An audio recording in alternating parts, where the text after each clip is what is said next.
लगभग हम सभी लोग जानते हैं और साइंस भी यह सिद्ध कर चुका है कि हम हमारे दिमाग का मैक्सिमम 10% ही यूज़ कर पाते हैं और इसमें से ज़्यादातर हमारा दिमाग बचपन में ही सब कुछ सीखता है और सबसे ज़्यादा एक्टिव रहता है, क्योंकि हम हर रोज़ कुछ न कुछ नया कर रहे होते हैं। रोज़ पढ़ते हैं, नए नए खेल खेलते हैं और हमेशा एक्टिव रहते हैं, किंतु जैसे जैसे हम बड़े होते हैं, हमारे रोज के कामों में इतने व्यस्त हो जाते हैं कि कुछ नया करने और सीखने का मौका ही नहीं मिलता। लेकिन यदि हम अपने दिमाग को धार देते रहे तो हम दुनिया में जल्दी आगे बढ़ सकते हैं। यह सीखा मैंने इस कहानी से। अफ्रीका में एक पेड़ काटने वाली कंपनी थी जिसमें वहाँ के लोग पेड़ काटने का काम करते थे, जिसमें जॉन नाम का एक वर्कर था जो पिछले 8 सालों से पेड़ काटने का काम कर रहा था। उसी कंपनी में एक बिल नाम का नया वर्कर लगता है और एक ही साल में उसकी बिल की सैलरी बढ़ जाती है और प्रमोशन भी मिल जाता है। यह बात जॉन को पता लगती है तो वह कंपनी के मैनेजर के पास जाता है और कहता है, सर इस कंपनी में मेरे साथ अन्याय हो रहा है। मैनेजर, नहीं जॉन, इस कंपनी को मैं मैनेज करता हूँ, ऐसा तो कुछ नहीं है। अगर तुम्हें कोई प्रॉब्लम है तो मुझे बताओ। जॉन, सर मैं पिछले 8 साल से काम कर रहा हूँ लेकिन मेरा प्रमोशन नहीं हुआ और सैलरी भी वही है। लेकिन बिल जो कि 1 साल पुराना ही है, उसकी सैलरी बढ़ गई और प्रमोशन भी हो गया, जबकि प्रमोशन तो मेरा होना चाहिए था।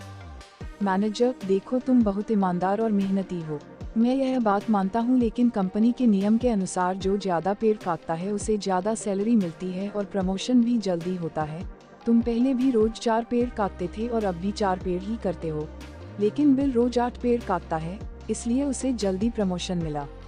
तुम भी रोज 8 पेड़ काटो, तुम्हें भी प्रमोशन मिल जाएगा।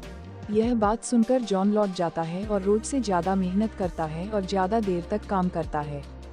कुछ दिनों के बाद जॉन फिर मैनेजर के पास आता है और बोलता है, सर मैं अब ज़्यादा मेहनत कर रहा हूँ और ज़्यादा समय तक काम करता हूँ, लेकिन फिर भी मैं रोज सिर्फ 5 पेड़ ही कर पाता हूँ। बिल रोज 8 पेड़ कैसे काटता है? मैनेजर, यह बात तो तुम्हें बिल ही बता पाएगा, तुम बिल से जाकर पूछ लो।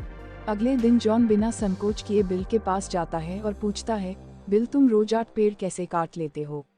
मैं पूरी मेहनत करके भी सिर्फ 4 से 5 पेड़ ही काट पाता हूँ। क्या तुम मुझे बता सकते हो कि तुम पेड़ कैसे काटते हो?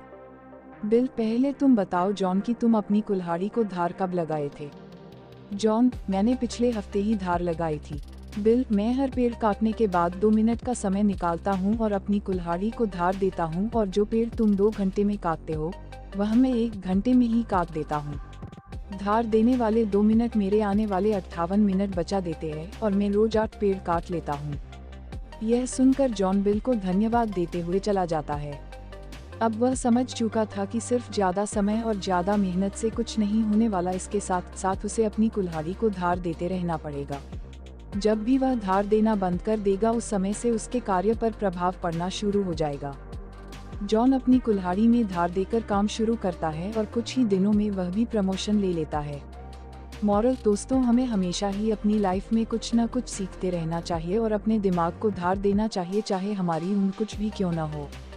मैंने कुछ दिनों पहले सत्य नडेला, जो कि माइक्रोसॉफ्ट के CEO बने हैं, उनके बारे में पढ़ा था कि वह आज भी नए नए कोर्स ज्वाइन करते रहते हैं और नई नई किताबें पढ़ते हैं। उन्हें आज भी नया सीखने में कोई संकोच नहीं है और शायद इसीलिए वह इतनी बड़ी पोजीशन पर है। सक्सेस वही होते हैं जो समय के साथ बदलते हैं और प्रगतिशील रहते हैं। जिस तरह तालाब का पानी एक जगह स्थित होकर कुछ ही दिनों में सड़कर बदबू देना शुरू कर देता है, लेकिन नदी जो हमेशा बहती रहती है, प्रगतिशील होती है, उसका पानी साफ होता है, उसी तरह से जो लोग नई नई चीजें पढ़कर और सीखकर अपने दिमाग को धार देते हैं वही दुनिया में आगे बढ़ते हैं।